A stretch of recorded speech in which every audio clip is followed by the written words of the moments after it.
family. I'm Janaya Future Khan, and this is Dark Woke. Just before we begin, I want to say thank you to all the listeners out there, and a special shout out to all the supporters of the show. It means the world to me. If you'd like to become a supporter, we have the Patreon link in the write-up below. Okay, I can stop pretending to be normal now. This is going to be a different tone, not because I'm not crashing out. I think I spent the last episode just one long crash out. So appropriate for this time. Would love to see our leadership have some energy, which is exactly what we'll be talking about this episode, right? But I'd be remiss not to say and not to speak on the major announcement that came out today, which was plastered across every chyron. It was plastered all over the White House press. It was on every news segment. It was all over social media. Just 2 words, autism announcement. And I was like, I know there's only 2 fugly skanks in the Trump administration that are going to put out some nonsense like that. And that's RFK, who looks like overdone bacon, and Donald Trump, who looks like he ate all of it, right? And look, this is not about size, you guys. This is about someone who is so unhealthy, so bad inside, okay? Let's just keep it a buck. Let's be serious, because I'll box off some turkey bacon, okay? But here are the facts. Autism announcement. So I thought, what could you possibly have to share about autism, right? What could you possibly have to share about autism? Because I promise you, it's not going to be good. These are 2 major anti-vaxxers. I don't even think Trump believes it, at least RFK, right? When he's not picking up roadkill off the street and then, burying the remains or hiding it or staging a bicycle death by a cyclist, right? A bear cub, when he's not staging some random nonsense like that, right? Or just, I guess, like pushing plates on a rack. This guy is running an anti-vax crusade.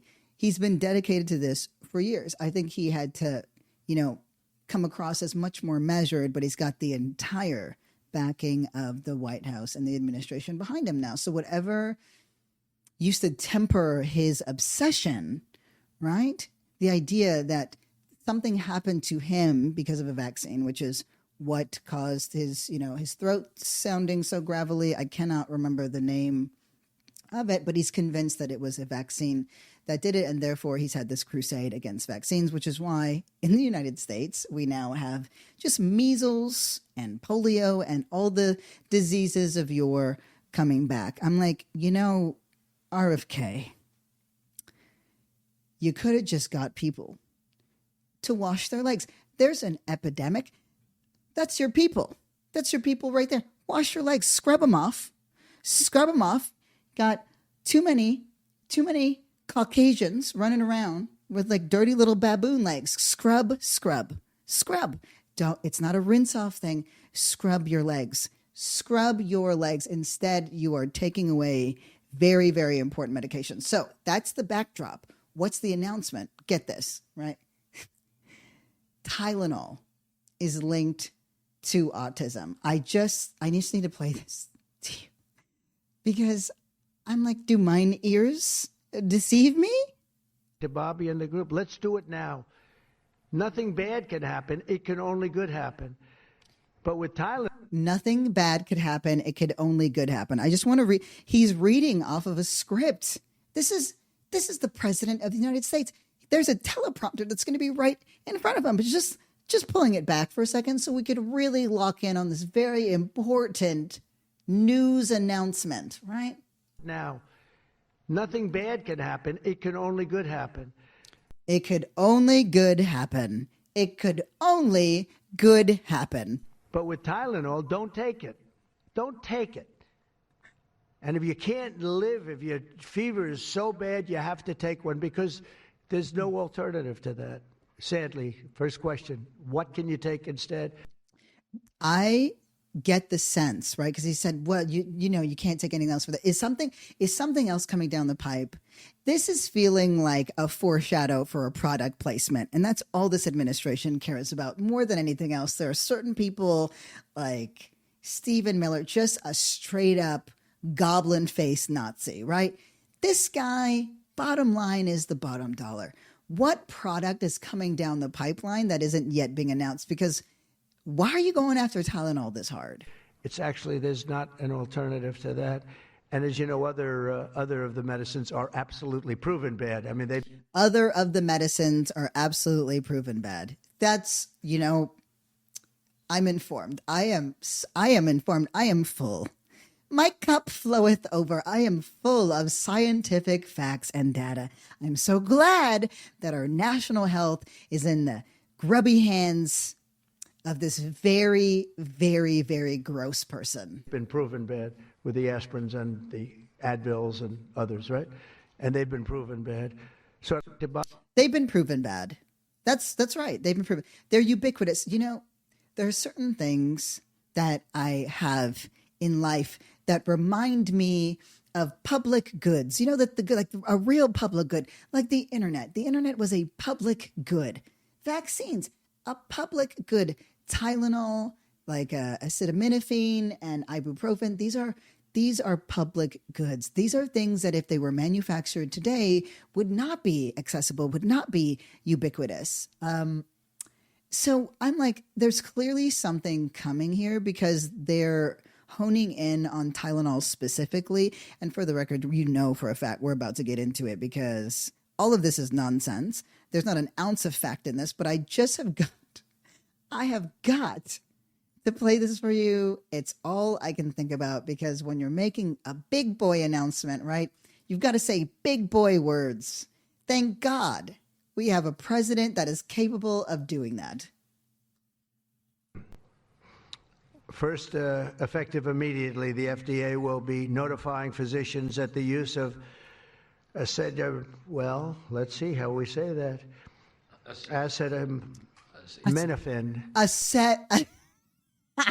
fucking hate it here. I hate it here.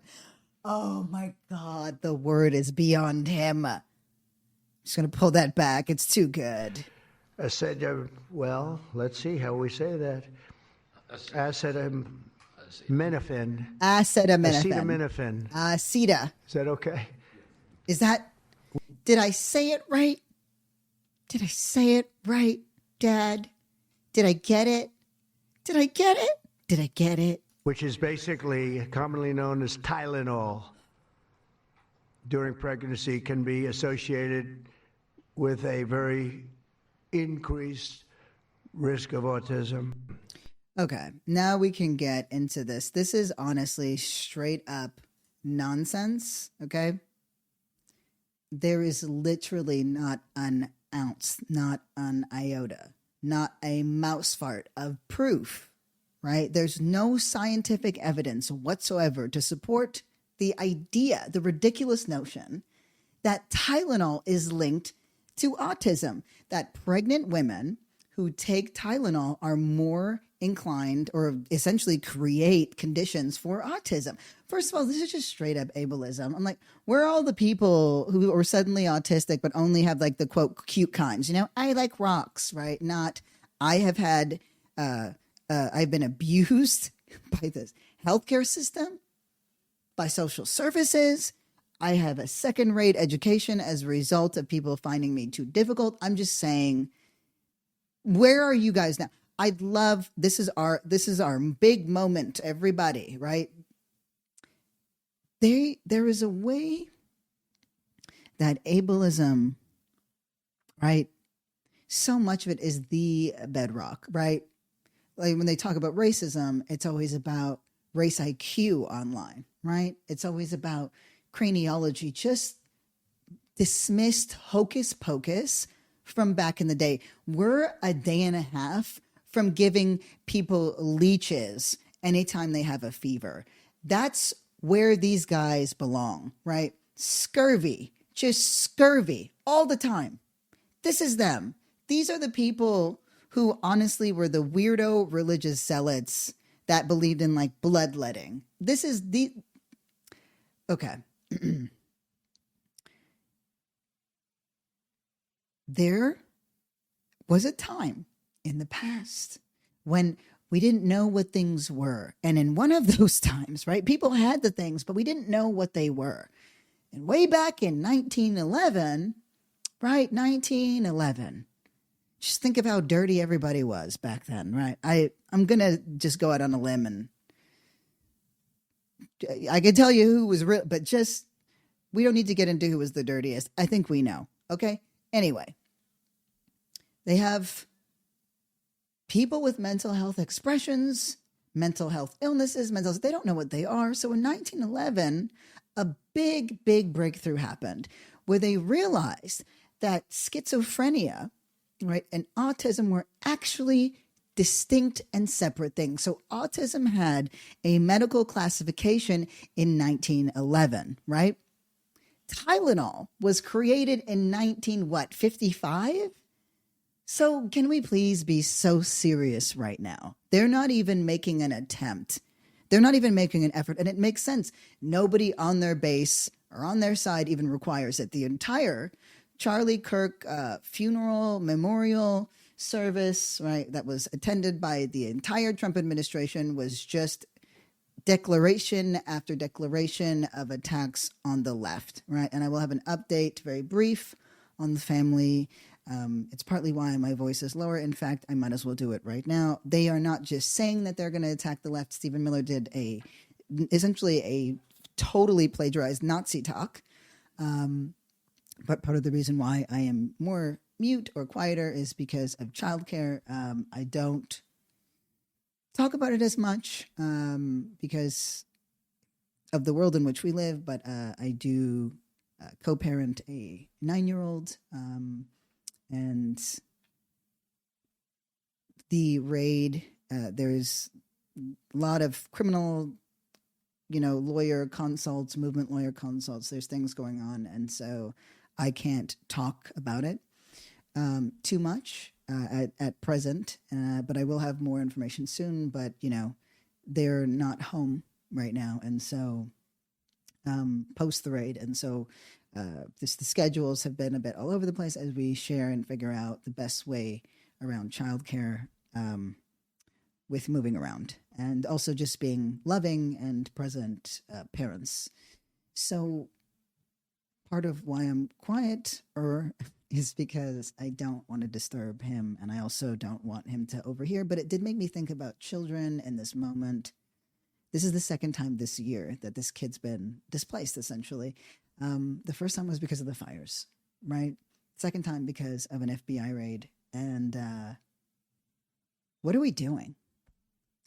What kind of world are we creating where we point out and identify everything that is literally harming us, right? From climate change to this administration. And I'm going to just break some things down now about why we are where we are. Of course, we've got, Kimmel just announced a couple hours ago that the show was back on air. And a lot of that had to do with the backlash, which means that when enough people, right, take a position on something that is wrong, they fold. Not every time, but enough. When there's a level of coherence, when the outrage is singular and linear, this is something for us to know. This is something for us to be educated on, because the FCC overstepped. They did not. I mean, it could have been a nasty legal battle, but all I could think of was think about the staff. Right? Oh, Kimmel, and sure, free speech, right? But the staff, these are people's jobs, this is their livelihood that this administration will just rob at any time. I mean, we just saw it recently with Lisa Cook. It doesn't matter to this administration. Give me what I want or I will punish you, right? So the guy who can't even say the word, he can't even say acetaminophen. I just want to point out, this is just ableist nonsense. It's the whole vax to autism thing. There's no real data, empirical evidence.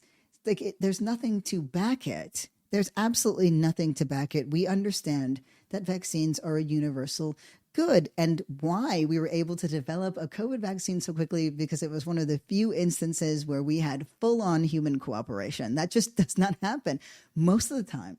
We don't get medications and we don't see major breakthroughs because capitalism, because of red tape, because inability to collaborate and work together across things, and because of funding. Why fund something that's going to make you lose money? Why fund this new innovative thing? But even still, new medical technologies, new medicines, new chemotherapies, these things keep breaking through. The human spirit is absolutely resilient, and we haven't even begun to fight yet. I want to remind you of that fact. We have not even properly begun to fight yet. Right now, we're seeing the limits and the stretch of the legal ramifications and implications, and we take it from there. And all the signs, right? All the signs are there around us entering. I say entering, and I'm saying that politely. We're very much in there, but not everybody understands that we are in the midst of an authoritarian takeover. That's what they want, right? The evidence behind this big autism announcement is flimsy at best, non-existent at worst, right? And the whole idea is it's pregnant women. It's pregnant women. You should avoid taking Tylenol. You should avoid taking any painkillers. And it's just like, can a bitch have anything? Can she have anything in this administration? She can't have no rice. She can't take no Tylenol for a headache that you gave her. Oh my God. I hate it here. Okay.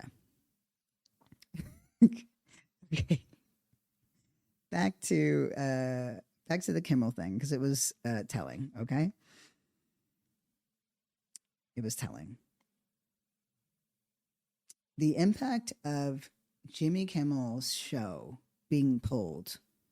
It was announced to a bit of a lull. It was a odd time in the evening, but over the next day, several days, something really happened. A level of consolidation we rarely get to see, right? Zohran Mamdani, right? Front runner in the New York mayoral race.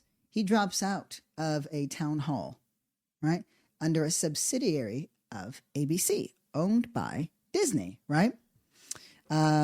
He cited the suspension of Jimmy Kimmel's show, right?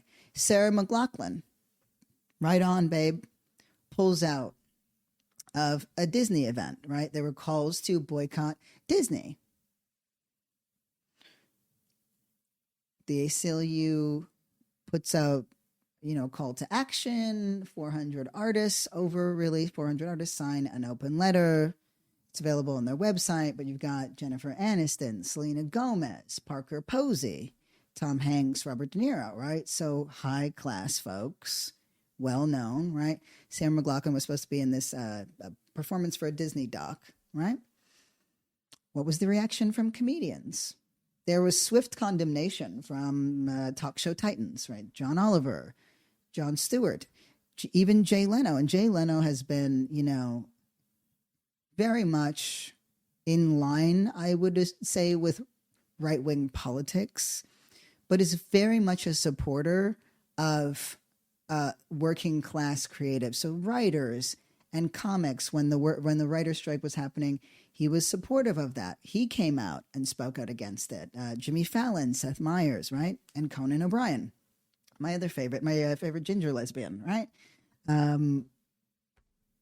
And others. I mean, you had comedians speak out. Birbiglia's Mike Birbiglia's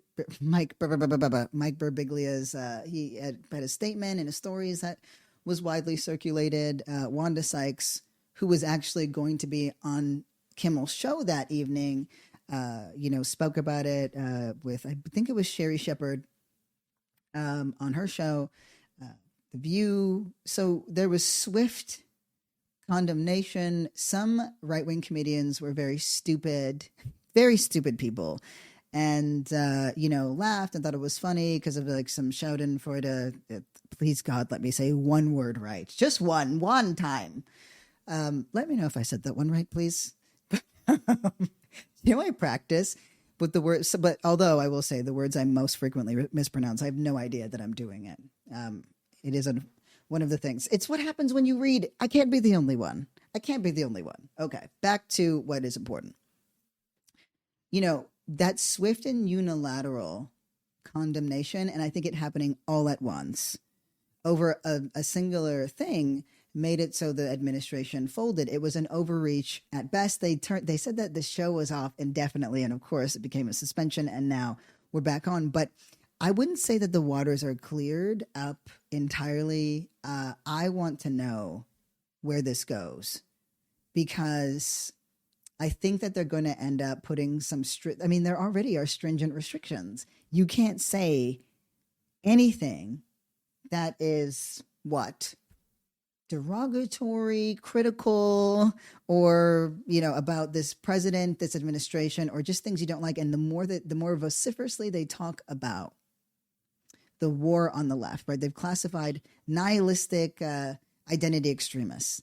That's a new war on transgender folks. But I want to always remind us that this isn't new. And I don't mean this is happening to all of us. I mean, this whole nihilistic identity extremist thing came from Black identity extremists, which is what they were calling us in like 2015. And why were they calling us Black identity extremists back in 2015? They were calling us that because there was a very clear and overwhelming call to action on the normalization of mass shooters and the fact that it was far right domestic terrorists who were doing it. There was something, it went from random but awful acts of violence, right? In mass shootings, which are American as apple pie, to there being an undercurrent, an undertow of something deeper and more insidious, a kind of philosophical, political cohesiveness that was coming through to the top that had everything to do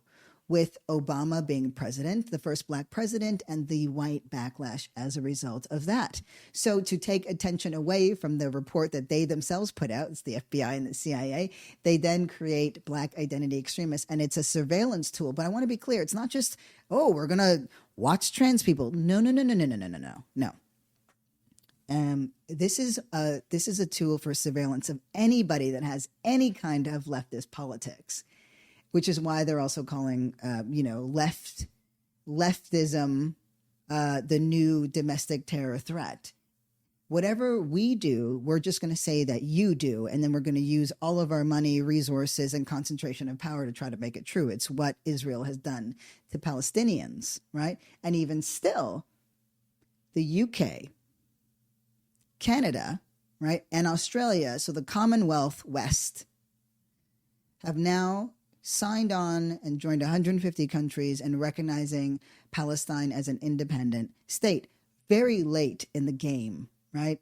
That's how disgusting Netanyahu, backed by American dollars, that's how atrocious this genocide has become. The starvation campaigns, the land theft. It's just so blatant, right? We still have to consolidate our power. It's not enough to say, I keep shaking the table. Whoops. It's not enough to say, this is wrong. This is not okay. I don't like this, right? We still have a fight. And in fact, in a lot of ways, we haven't even fully begun to fight, right? We're in the stage of studying, understanding the limits of the law here,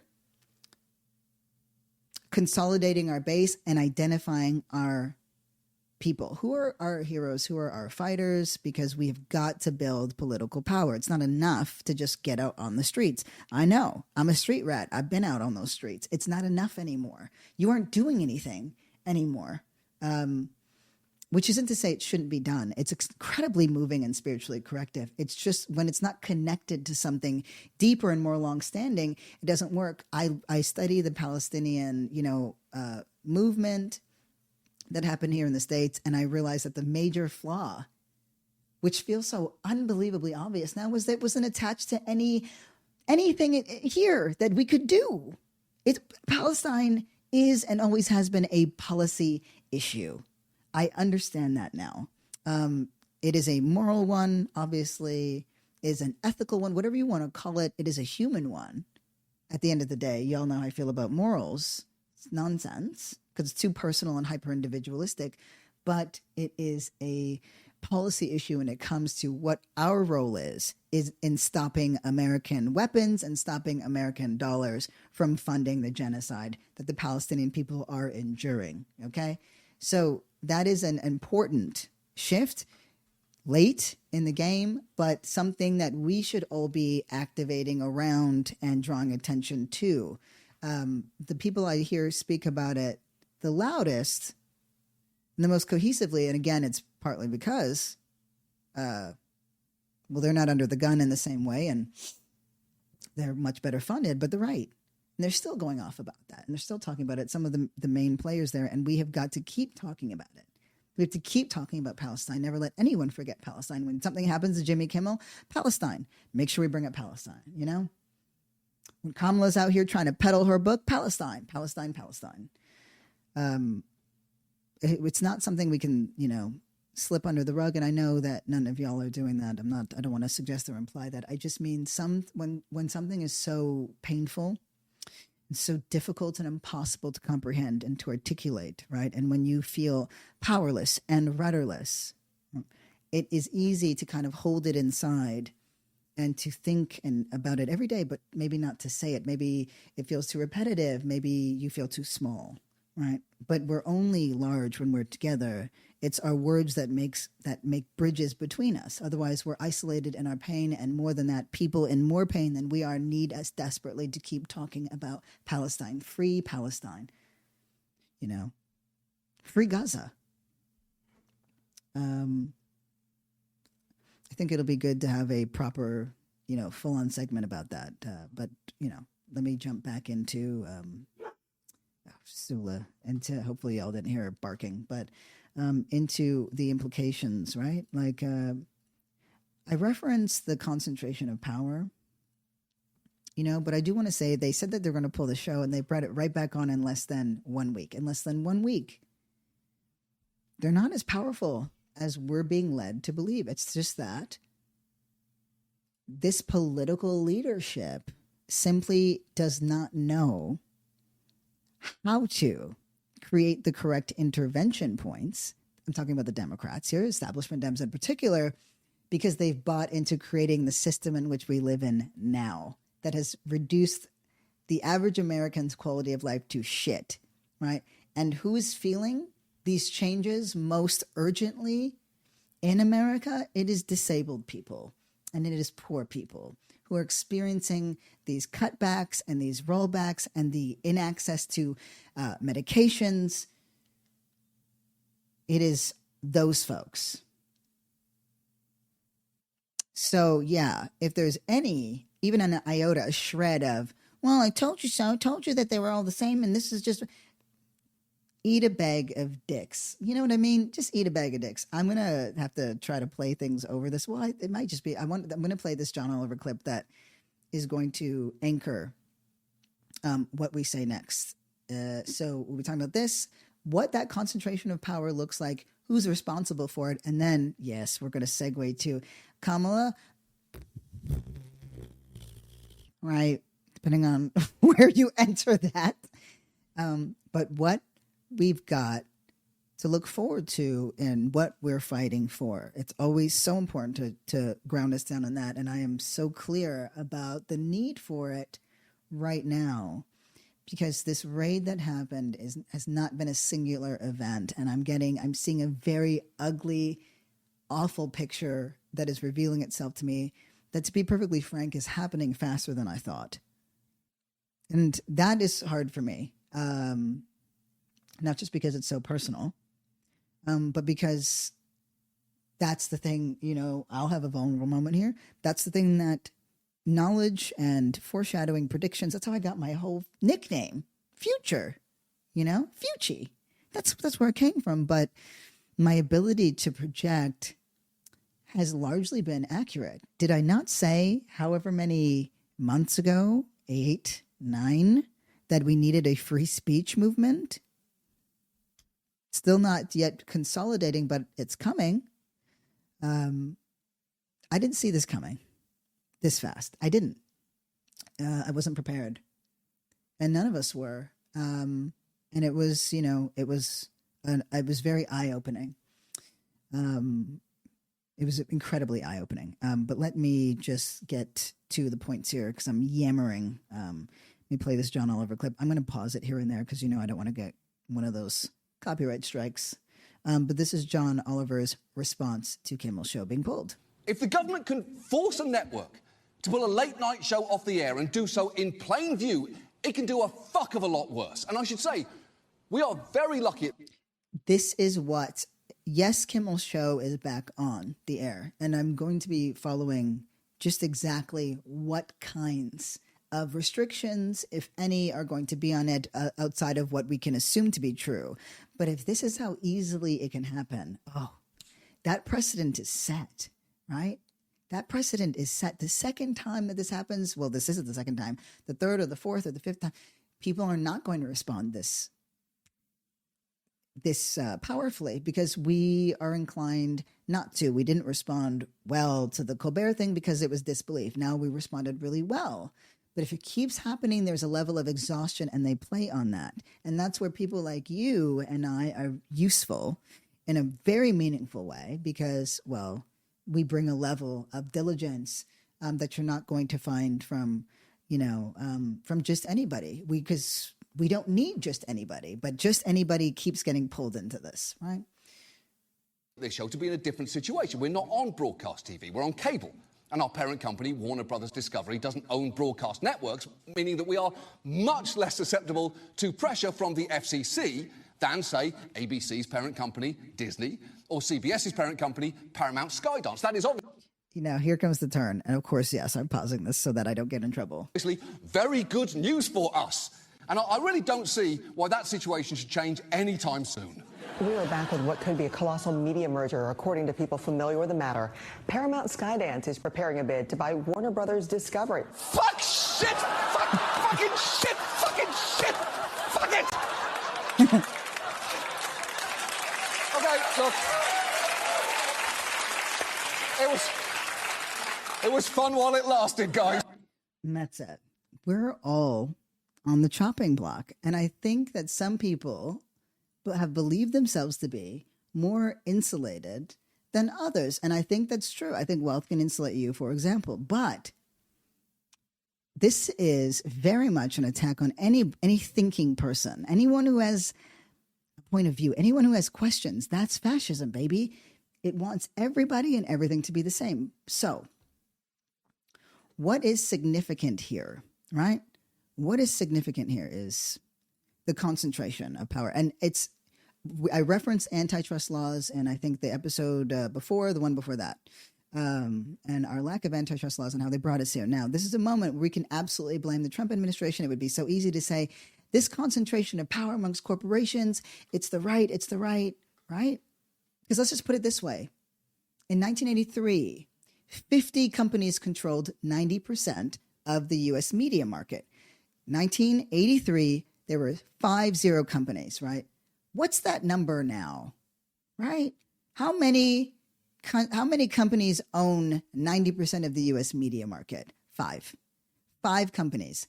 5 companies own more than 90% of the U.S. media market today, right? This is based on the latest revenue rankings by 2025 Forbes Global 2000 list, right?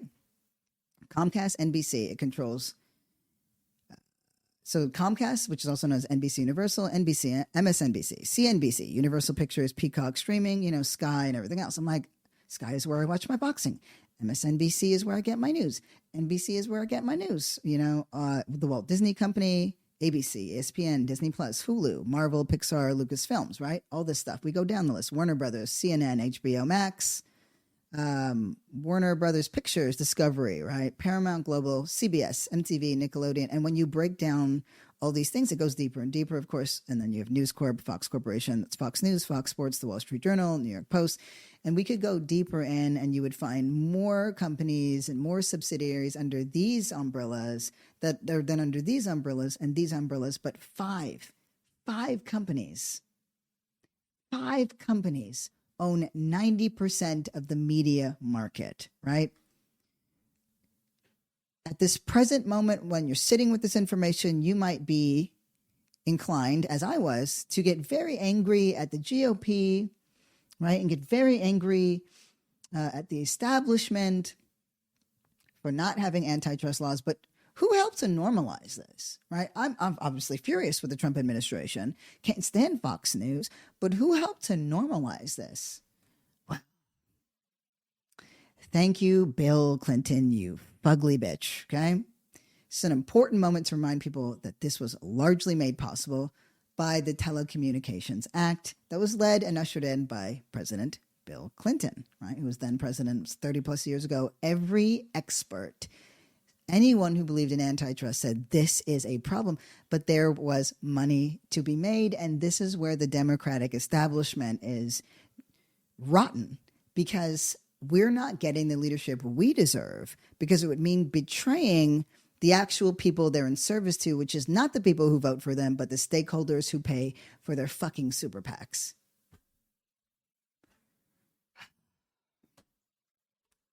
It just grinds my gears, right? Let me just pull this up because, what is our leadership? What is our leadership saying right now, right? We've got white supremacists yapping about how they're going to come after the left. They're going to go after the left. They're going to defund the left. They're going to attack the left. And then you see that it's happening in real time. What does one of the major party leaders have to say about that? So curious. 62% of the Democrats want to see the leadership of your party replaced. Do these sorts of polls make you rethink your approach at all? How do you view this? Well, I think I understand why people all... Shut up, Hakeem, okay? Shut up. Democrats on whether party leaders should be replaced, 62% say yes. 24% say no. That's a big 62. That's a big number. That's a huge number. We want change. And God damn it, we're going to get it. Why people all across the country, not just Democrats, are disturbed by what has been happening in this country and the extremism that has... Okay, I'm not. Shut up, Hakeem. Shut up, okay? I listened to it. You're not missing anything. He says nothing.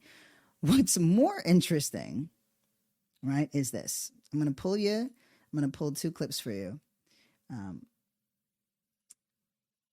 One is of Kamala, and then I'm going to leave us on a very high note so that I can make sure this baby boy is good.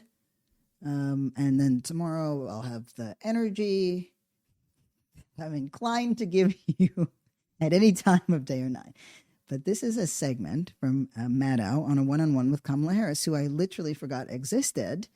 But she's doing her book tour because even a failed political career is a lucrative career. That being said, my take on Kamala is more nuanced, but I share in all the criticisms that I have articulated and that you have articulated.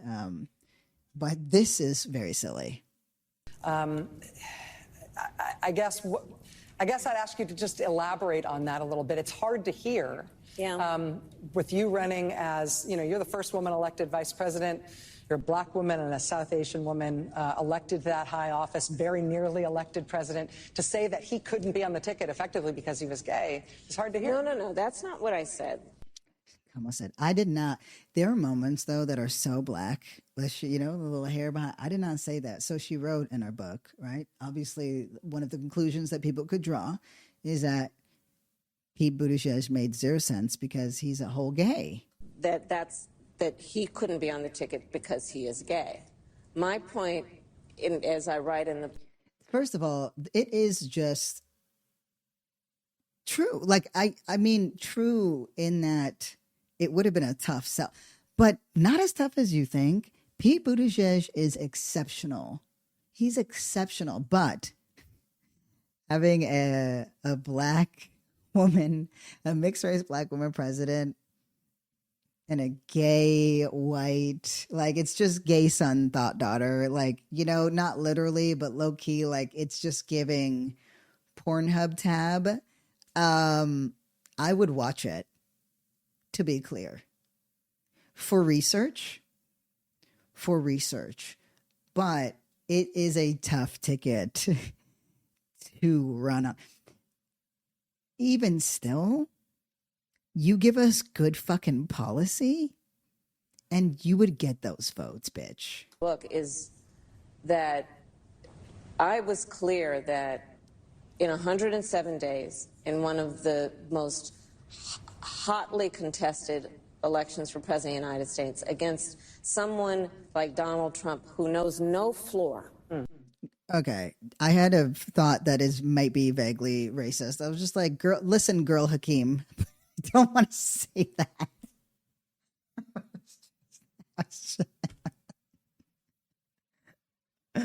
Oh my God, I just want something substantive. I'm like, you're not even running for office right now. Like, give us tea.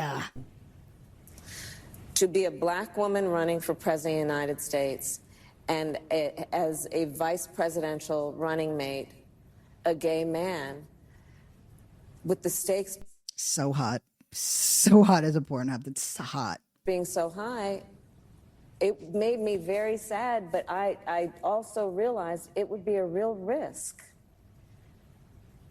No matter how, you know, I've been an advocate and an ally of the LGBT community my entire life. So and while I'm inclined to, like, you know, poke fun or whatever, we're in a fascist state. She is my ally, right? Like, maybe not. Like, coalition is temporary and fleeting. It's for a strategic cause. If a coalition allows me to keep some people safer, right? While I fight for the thing that we actually need and deserve, that's my job. But even still, I'm like, girl, you being in a video with the most annoying, you know, fago on the internet, I'm going to need more than that. But no.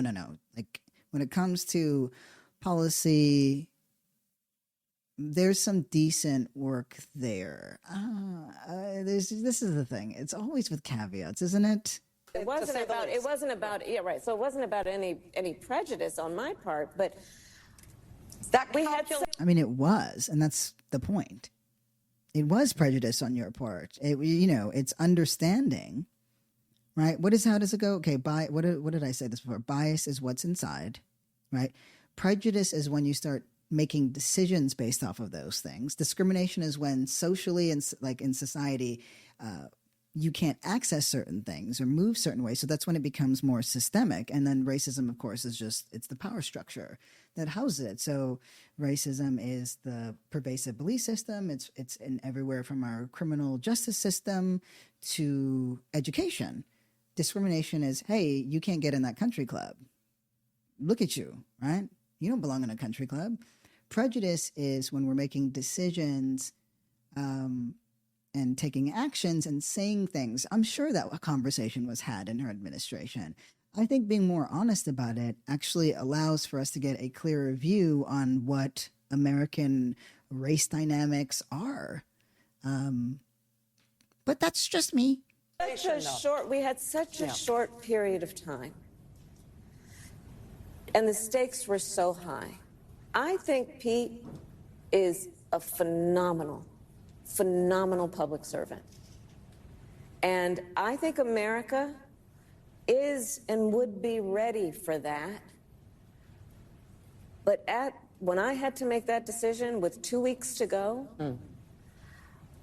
you know, and maybe I was being too cautious, you know, I'll let our friends, we should all talk about that. Maybe I was. But that's the decision I made, and I, as with everything else in the book, I'm being very candid about that. Yeah. Do I need to read this book? Damn it! Don't make me. Do I need to read this book, you guys? I'll do it. I'll do it for you. I'll do it for Pete Buttigieg is one of the most gifted orators, that's how you say it, in the country. Hands down. He's a phenomenal debater. You forget that nigga's gay. I'm just going to get like, him in a larger role would be a benefit in terms of at least rhetorical strategy. But the issue, of course, with the entire Democratic establishment is that it's more of the same. And that's why we're losing. Even though Trump is running on some, is running his administration as one major cash grab, just corrupt beyond comprehension. He promised them real change. They promised us the same. People can't eat on the same. People don't understand why their quality of life has plummeted. He said groceries. He didn't give a fuck about groceries. I don't think he could spell the word. But he spoke to something that made more sense. That's what we're supposed to be talking about. And we're supposed to be explaining why our quality of life sucks. And then you're supposed to tell us what you're doing about it. But you can't if you have to bend the knee and kiss the ring of your stakeholders. Here's where I'm going to leave us, because it's pretty something to chew on, y'all. I want you to really, really think about what this could look like. Sanders first ran for the presidency about a decade ago. I just think it's just such a tectonic shift within the... Okay, so what you're about to see, if you're watching and if you're listening, is it's Harry Enten is my little, favorite little data analyst guy. Analyst. I still said that in a really homophobic way.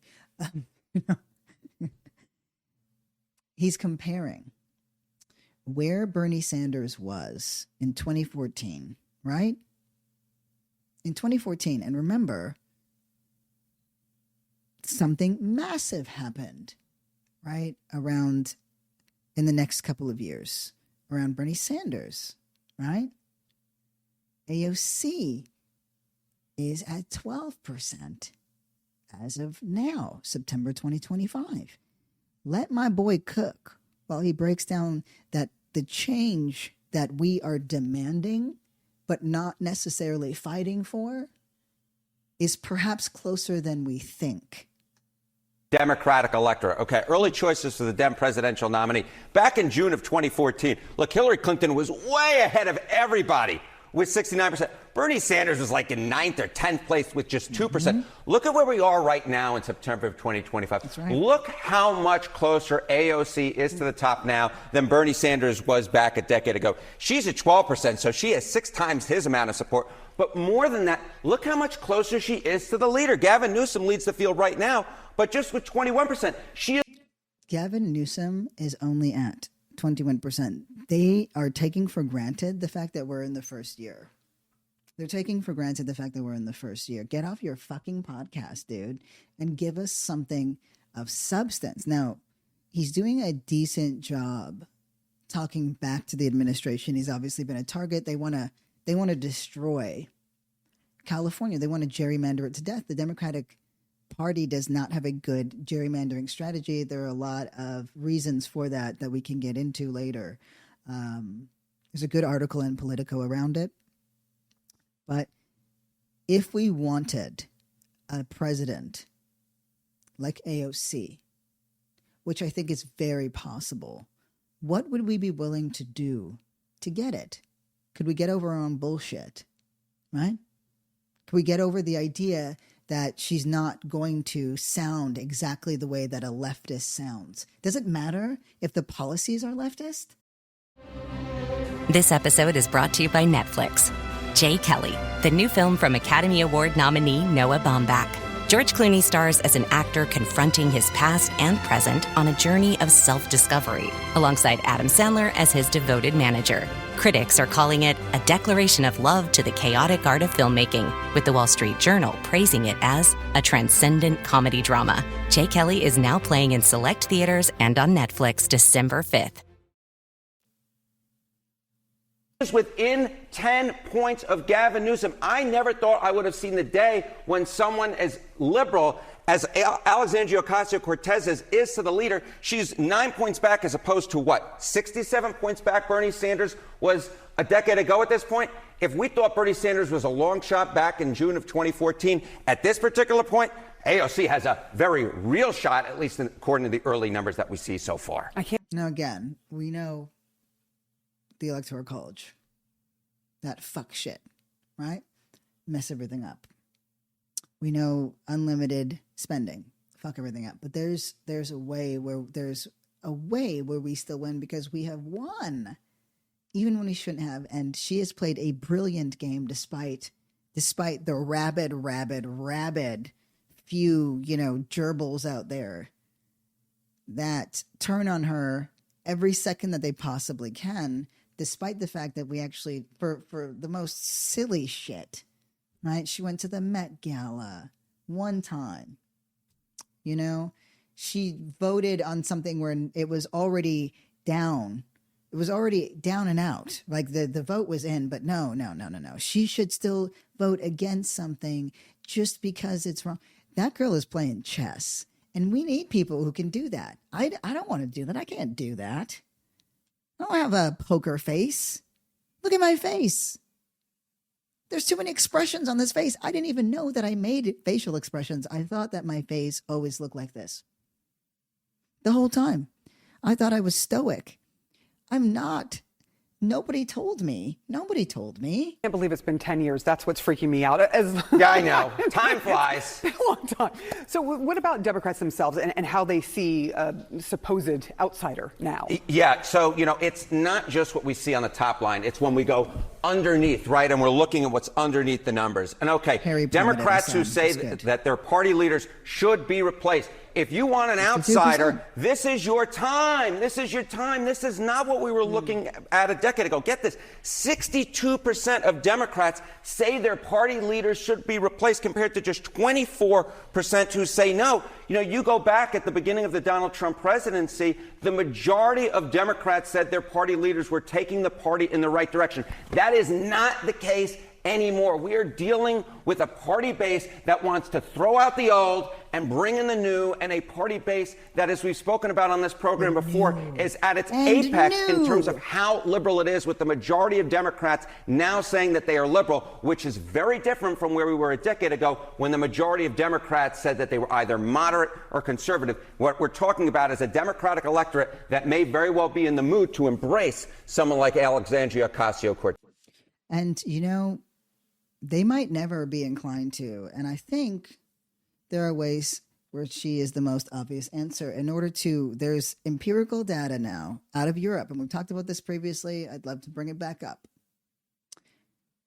When Democrats or when leftist parties, right, left-leaning, whatever you want to call them, liberal parties is actually the best term for it. When they run on right-wing principles, when they run on, anti-immigration, when they run on anything that sounds like the right, they fucking lose, or they just barely win, and then they lose the next election, right?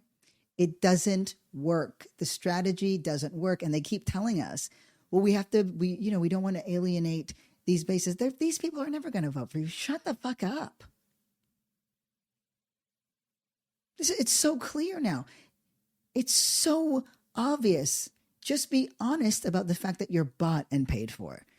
Then we know we can't mess with you because you will never say anything honest. And they're never going to tell us. So now our job is to know. Our job is to be nosy. Our job is to be so invasive, like a fucking weed on the hill, as much as we possibly can, because our lack of oversight, our lack of engagement,